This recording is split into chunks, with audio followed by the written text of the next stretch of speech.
at the press release of this small thing's new game. In life. Oh, in life. I'm building a log cabin.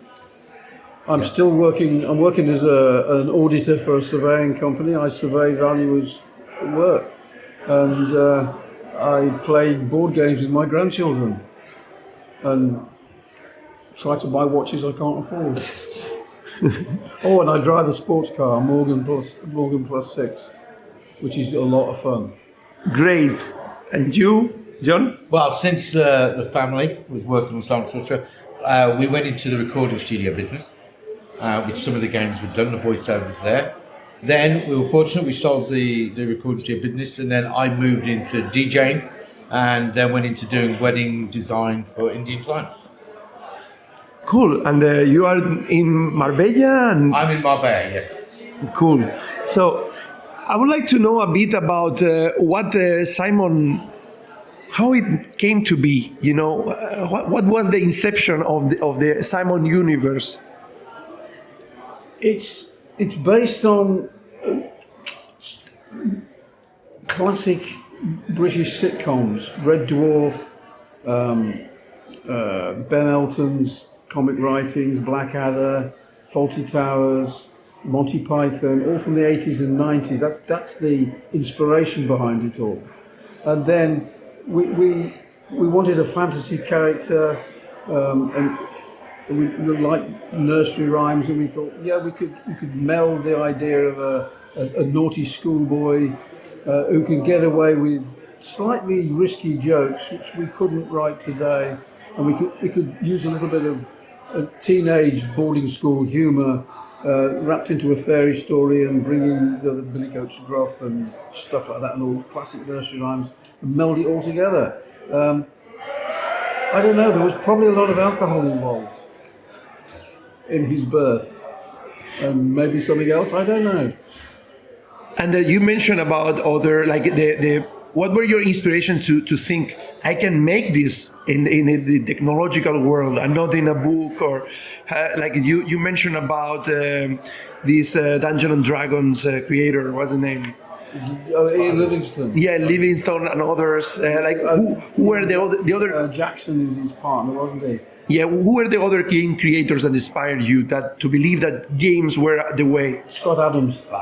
He was the main inspiration behind it all, because he had his range of adventures out in America on the TRS-80.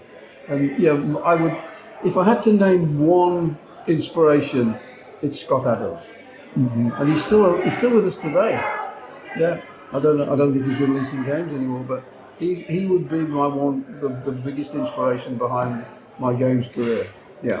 And about you, Jon, I would like to know a bit more about how did you leave that when you were a kid? I was fortunate. I was always I was the second child, right? And there was the golden one. There was the golden one, but I was the second child, so I was doing like the helpline. I was doing the editing of some of the voiceovers. We were recording the voiceovers, but I was more in my own world, doing my stuff, and my father supported me. Only when I grew up did I realise the real world. You haven't grown up. I'm nearly grown up. But then I grew up and started to, I left the family business and moved into doing my own work, which I really enjoyed. But I found being part of the family business to have gained that experience and knowledge. And I remember even when I was really young, we'd open a book and you'd have to choose which page to go to. Fancy. Like fancy books. Yeah. So I was always brought up in that when I was really young. But there was always something else I wanted to do. But the family kept going. You were always good at event planning. Even when you were at school, you organised the concerts, the annual concerts. You put the gigs together. And then if you remember when we had the recording studio, you put the Battle of the Bands together and stuff. And because of my original business, which was the musical instrument business many years ago, my father had a music shop, and we sold, Ozzy Osbourne was one of our customers. We sold to all the big bands all around the West Midlands and Birmingham, the Rockin' Berries,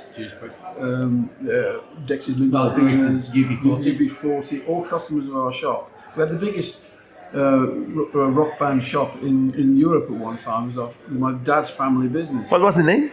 Woodroffe's Musical Instruments. It was massive. He sold, when the beat boom was on back in the 60s, the amount of guitars that he sold was just astronomical. You know, the customers, if we could sit down and write a who's who used coming up. Sacha Distel once bought a Gibson guitar duster from the shop. Now, it doesn't get much bigger than that. You know, and all sorts of people, Shakin' Stevens, who used to come in the shop, everybody. It was Bill Ward from Black Sabbath. It was great. And then my brother, he was a professional keyboard player. He played the keyboards with Black Sabbath. He played on the Technical Ecstasy album. He also played with Robert Plant on the Principle of Moments album, and he played with Phil Collins. I think he did a stint with Delegation as well, a big Birmingham soul band. So music has been in my family, and it comes right back to my dad, who was a professional pianist, and he was with the Jack Hilton band just after the war. So, and then because of the music business, Jonathan got into that and the entertainment side of it, and then he's built his business on that. So it's quite it's baby steps, but you can get there from the music shop to now. He's very modest, but he does some very high-end Marbella Indian weddings, very high-end, and you should see the pictures. Wow!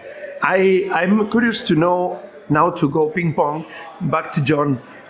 Jon, can you tell me the qualities you learned from your dad and your mom when you were a kid, like the values? Yeah, okay. Well, the biggest thing is you've got to be a team in a relationship. We had a family business. My father had a family business with his parents. They worked in a music shop. Then they started their own business. And going back through the computers, when they left the family business for music, my father was going into the computer industry game. But what I learned, one of the biggest things was going to boarding school. My father was at boarding school. He chose the right path for me to go to boarding school, because you learn to be independent, but you learn to have very good friends with you. And you build trust with people. But it gives you a entrepreneurial instinct that you don't normally get in life. And you've got to be able to sometimes trust your own instinct. And you've got to learn to stand on your own 2 feet. You've got to stand on your own 2 feet. You don't take any prisoners in boarding school. You learn to stand on your own 2 feet and survive on your own. And that is a key to running your own business. You've got to be able to stand on your own 2 feet. You look at the top entrepreneurs, and that's what they can do. Richard Branson is at boarding school. Richard Branson, yeah. Most of them are. You'll be surprised actually when you trace it back how many of them actually started out life in boarding school. Either that or they went to Eton and they became Prime Minister. One of the two. So this is what you learned from your dad and from your mum? From my mum, I would say, well, you see, mother... Have to change your mind regularly? No, I think from my mum, I would look back and say that actually giving love and affection like a mother does, you can have your father's side, which is very strong. You've got to stand on your own 2 feet, you've got to be like this. But you need your mother there. Your mother's there for support, because throughout life, it's not always easy, right? And sometimes you have to step back from it and appreciate where you came from. And my father was always at work. He spent hours and hours at work. So my mother was there with me. Chasing you around Marks and Spencer's. Yeah, chasing me around Marks and Spencer's, or waiting for Dad to get home. But you appreciate that, so you get to see both sides of it. But you get to see a loving marriage, but you get to see a father that puts hours and hours into success, a mother that keeps the family going, and then you create a bond, and that's now what I have with my wife. Oh, you couldn't run your business. I couldn't do it without my wife. You couldn't do it without Elke. No, you've got no chance. Now you recognize it. I've always recognised it with Elke. She's always been very strong. And, okay, technically she's a daughter-in-law, but we treat her like a daughter. We do all our daughter-in-laws, and we've had loads. Yeah, I just say because you made a joke before, that's what you wanted them to think about, but it's the truth. It's the truth. Yeah. Absolute truth. Yeah. And I want to translate this passion for the work well done to Simon, because this is mostly going to be seen by the fans of Simon. Yeah. How you will say that you put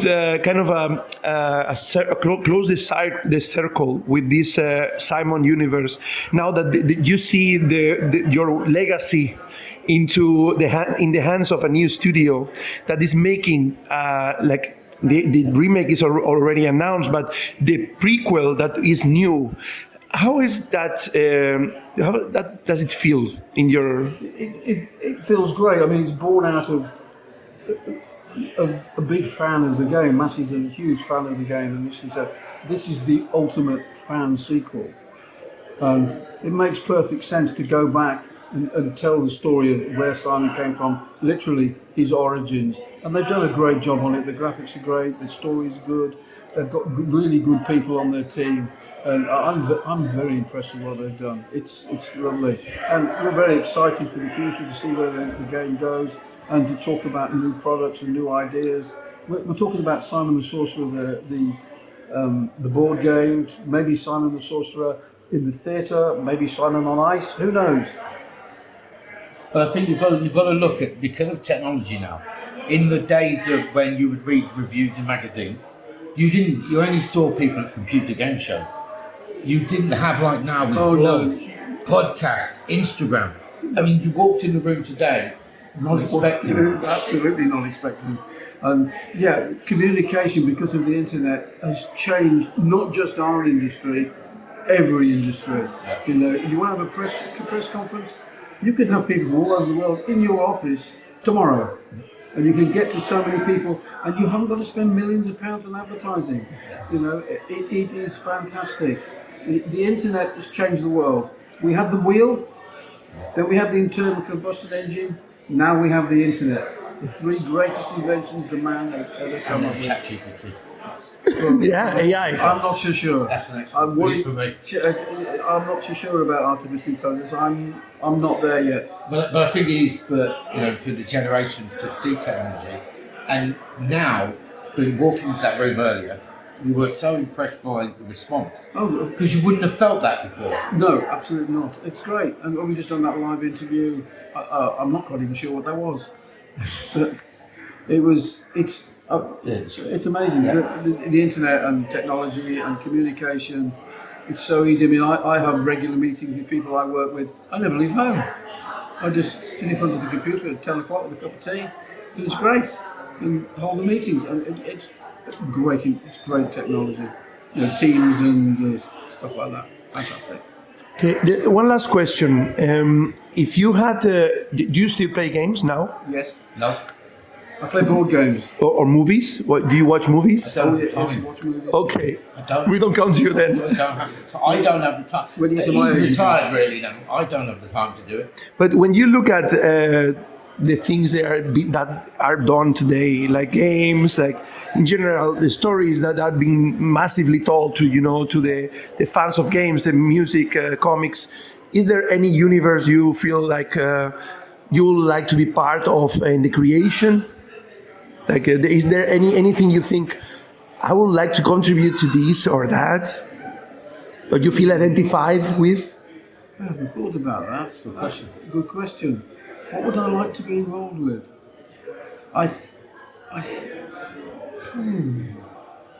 Because there are many franchises out there Yes. that are really interesting, and I think Simon is an inspiration for many of them, as you said before. Well, because it predated Harry Potter. Yeah. Predated Shrek.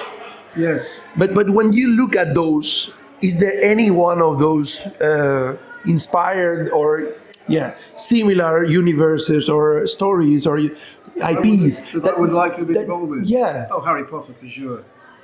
Everybody wants to be involved in Harry Potter. I mean, I've read all the books, I've seen all the movies. I think it's a great franchise. But J.K. Rowling is a very creative lady. Her Strike novels, I don't know if you know about Cormoran Strike, the book she wrote under a pseudonym, they are brilliant. They are great whodunits. I suppose maybe Agatha Christie as well, and the world of Agatha Christie, that inspires me. I love whodunits, and there's lots of spin-offs from whodunits. I mean, we get so many whodunit series in the UK that are really excellent. And funny enough, Australia, I've been watching Australian whodunits. You know, the mysterious Miss Fisher, and a great series about Miss Scarlet and the Duke. They're all on catch-up TV now. And the production values are fantastic. Shakespeare and Hathaway, Midsummer Murders. You know, it goes on and on and on. There's loads of them, and it's great. So yeah, Harry Potter meets Agatha Christie. That hasn't been done yet. There you are. There's the one. Anything you want to add? I don't have time to think about anything else. That's the problem. I'm doing what I like to do, and I'm doing it for, And you're so busy. and they're busy with doing it. So, Yeah.